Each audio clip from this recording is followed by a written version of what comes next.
selalu menyuarakan untuk tetap menjaga hutan mangrove, karena hutan mangrove adalah ibu bagi kami, hutan mangrove adalah dapur kami, di mana kami hidup dan kami tinggal, berlindung, dan tetap ada sampai hari ini.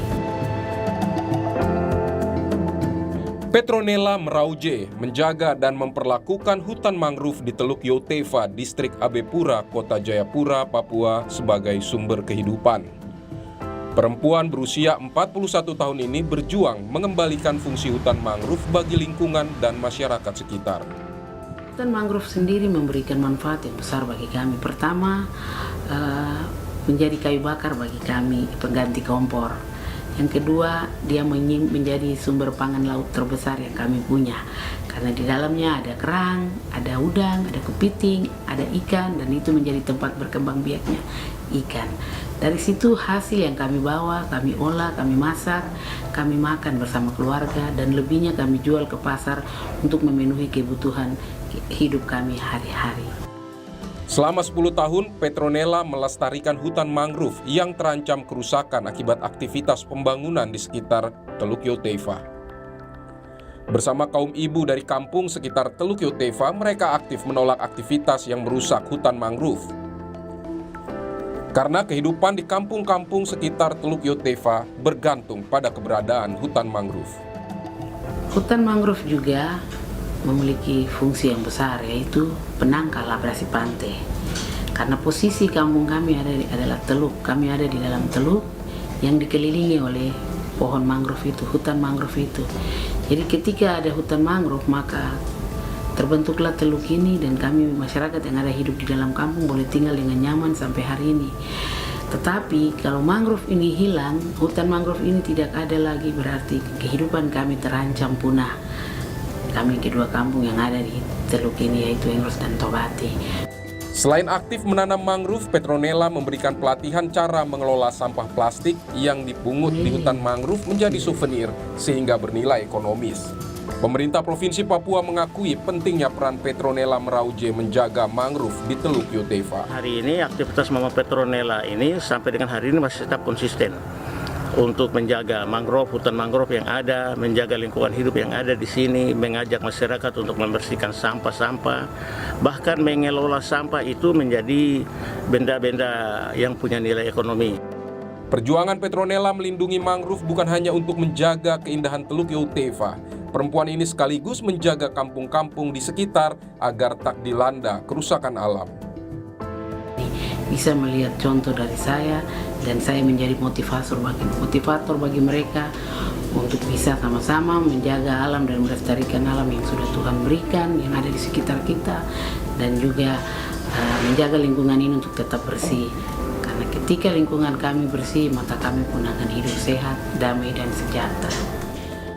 Vindi Rakmeni, Kompas TV, Jayapura, Papua.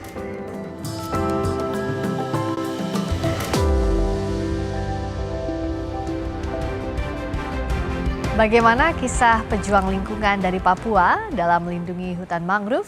Kita akan berbincang langsung dengan Ibu Petronella Merauje dan juga Kepala Dinas Lingkungan Hidup Provinsi Papua, Bapak Yan Yap Ormuserai.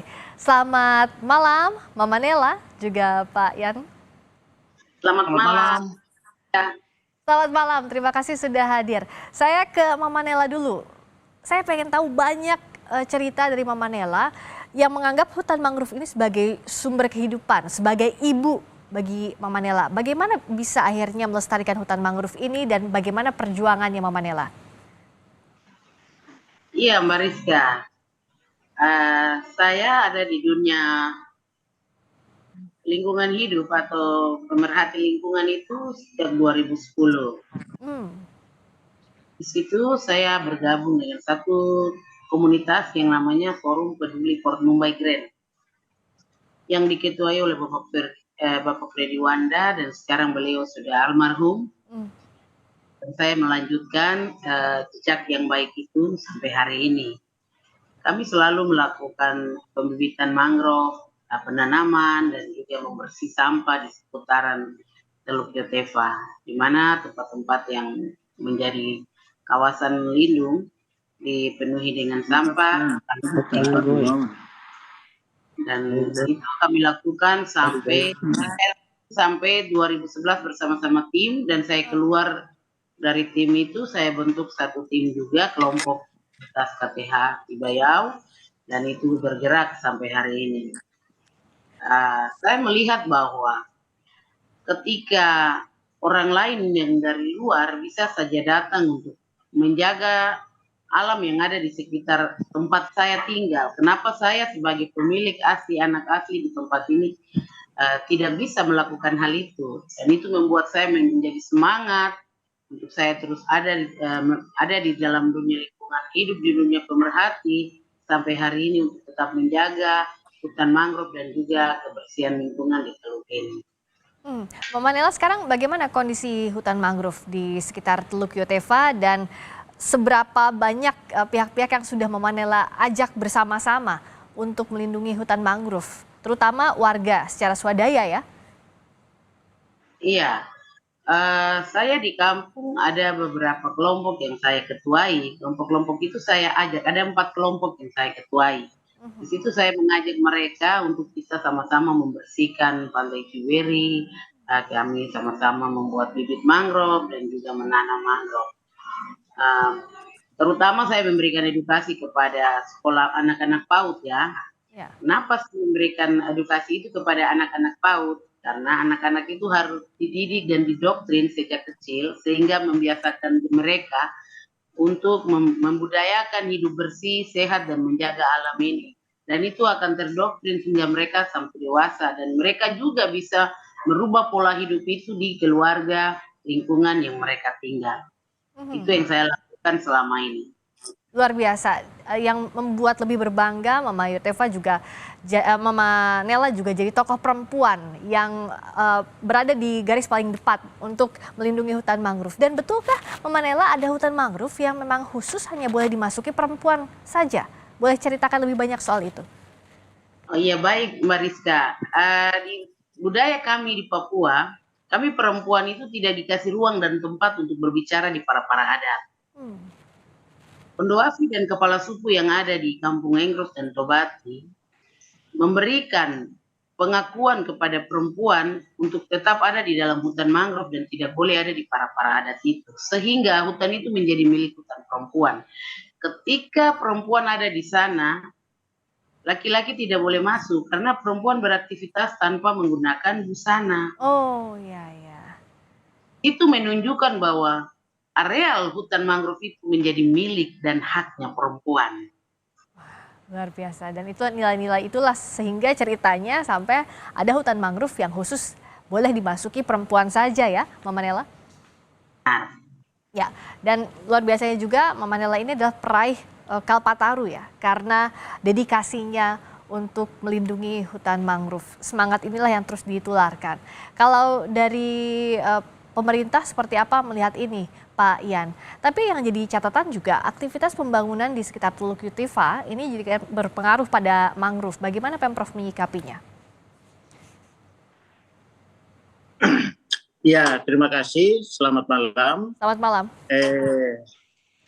Hutan mangrove di kawasan Teluk Yotefa itu luasannya kurang lebih 1.990-an hektar. Ya. Yang terdiri dari taman wisata alam dan hutan lindung. Nah, taman wisata alam sendiri luasnya kurang lebih 1.600-an hektar dan hutan lindung sendiri 350-an hektar yang ada di kawasan Teluk Yotefa. Ya.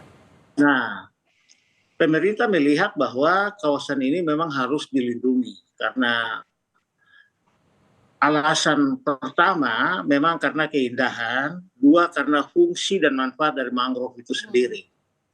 Dan ini menjadi karakteristik sendiri dari Teluk Yotefa yang selama ini terkenal sangat indah dan menjadi lambang untuk Kota Jayapura. Ada jembatan merah, ada hutan mangrove-nya, itu membuat Teluk Yotefa ini menjadi indah. Ya. Kita tidak bisa bayangkan kalau tanpa hutan mangrove. Dan karena posisi hutan mangrove yang sangat tipis, Dan di belakangnya itu sudah pemukiman dan kota Entrop, Hamadi, Abepura yang dilindungi oleh teras depannya itu hutan mangrove. Oleh karena itu, memang hutan mangrove ini sesuai dengan fungsinya memang harus dilindungi. Jadi karena 1600-an itu taman wisata alam, sehingga yang jelas dilindungi dengan Undang-Undang Nomor 5 tahun 1990 tentang konservasi sumber daya alam, hayati dan ekosistemnya. Dan yang 350-an itu adalah hutan lindung yang dilindungi oleh pemerintah. Dan untuk melihat gerakan yang dilakukan oleh Mama Nela dan juga warga sekitar, Pemprov juga turut mendukungnya?